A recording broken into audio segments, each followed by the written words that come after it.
Oi, gente, tudo bem? Bom, pessoal, hoje nós vamos falar um pouquinho sobre a consignação em pagamento extrajudicial, que está, regulamentada pelo CPC, nos parágrafos 1º, 2º, 3º e 4º do artigo 539 do Código de Processo Civil.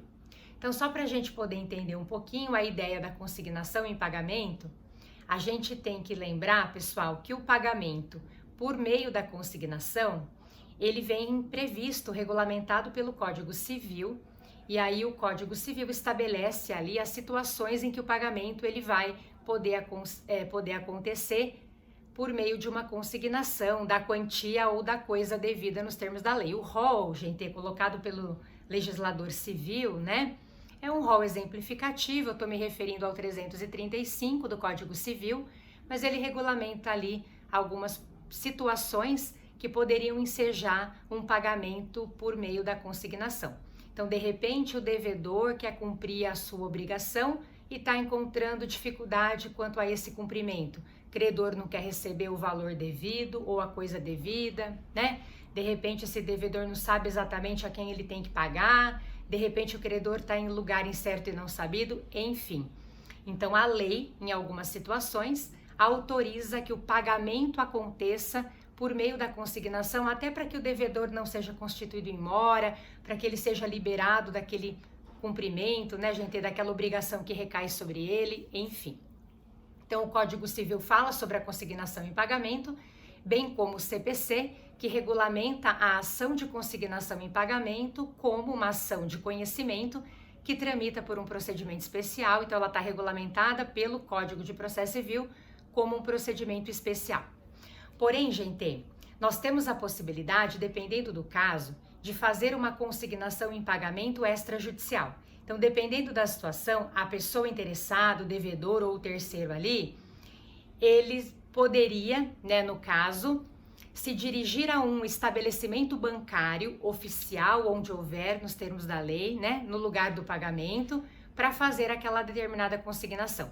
Então, vejam, a possibilidade da consignação extrajudicial, ela existe, gente, quando o objeto da consignação for dinheiro, tá bom? E quando esse devedor, a título de exemplo, tem o endereço certinho daquele credor. Porque pelo procedimento da consignação extrajudicial, o banco vai fazer essa intermediação entre devedor e credor. Então, é importante que se tenha ali, o endereço do credor para que a carta com aviso de recebimento seja devidamente encaminhada a ele. Então, a lei ela coloca que o devedor, por exemplo, pode se dirigir a um estabelecimento oficial, onde houver, no lugar do pagamento, Banco do Brasil, Caixa Econômica Federal, para fazer essa consignação, para fazer esse depósito do valor que ele entende ser devido. E aí a lei coloca que o banco, portanto, vai fazer essa intermediação e vai encaminhar ao credor uma carta com aviso de recebimento, tá? Esse credor, ele vai ter 10 dias para se manifestar com relação àquilo. 10 dias também nos termos da lei, a contar do retorno desse AR, E aí, gente, se no prazo de 10 dias estabelece a lei, o credor não se manifestar, ficar silente com relação àquele depósito que foi feito daquele valor, o devedor ele é considerado liberado dessa obrigação, tá? Ó, que mecanismo bacana! Ele nem precisou promover uma ação judicial nesse contexto. Ele obteve a resolução da sua questão via extrajudicial, tá?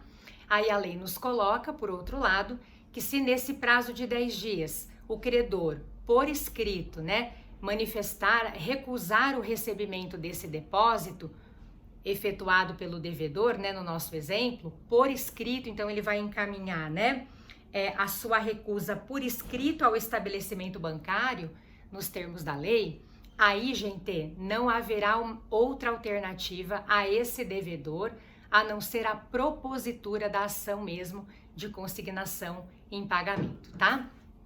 E aí a lei coloca que se a ação for proposta no prazo de 1 mês, a gente vai ter, como se nós tivéssemos aí, o aproveitamento desse depósito que foi realizado. Por que eu tô falando isso?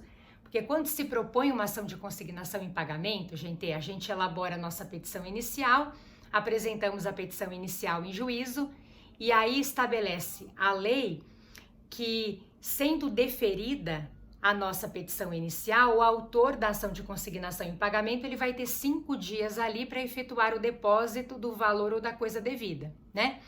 E aí, nesse caso, quando houve a tentativa extrajudicial, que é o que a gente está falando aqui, o depósito do valor já foi feito.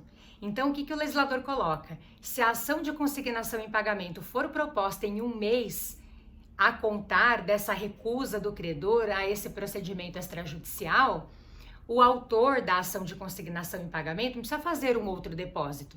Basta que ele anexe à sua petição inicial o comprovante do depósito e da recusa por parte do credor naquela ocasião, né? Então, se a ação de consignação for proposta dentro desse 1 mês, que vem colocado ali pelo parágrafo 3º do artigo 539, a vantagem, né, a esse autor da ação de consignação em pagamento, desse devedor, simplesmente está no fato de ele não precisar realizar um outro depósito, porque a gente vai ter o aproveitamento desse depósito que foi feito, né, nessa tentativa de consignação extrajudicial.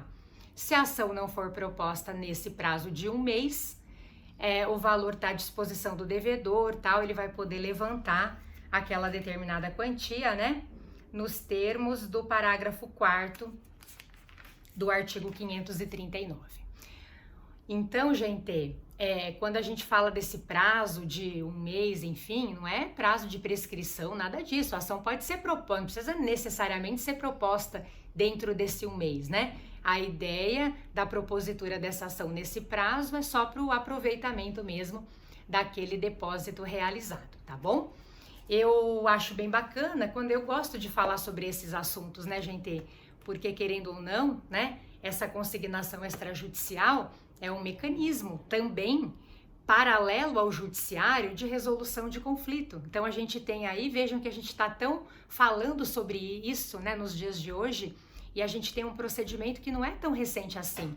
O procedimento da consignação extrajudicial, ele existe no sistema desde 94, na época em que o CPC de 73, o revogado, ele sofreu uma grande alteração. Em 94 nós tivemos uma grande reforma que se operou no sistema revogado. Vários institutos foram criados, inclusive, por ocasião desse momento de inovação legislativa à época, né?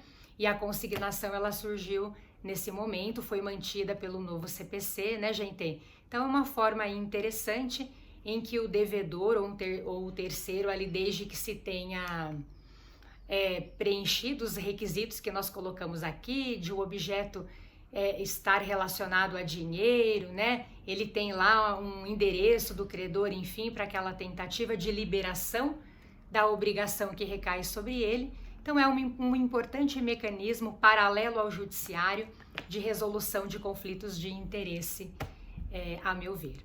Bom, pessoal, por hoje era só. Espero que vocês tenham curtido. Um beijo e até breve.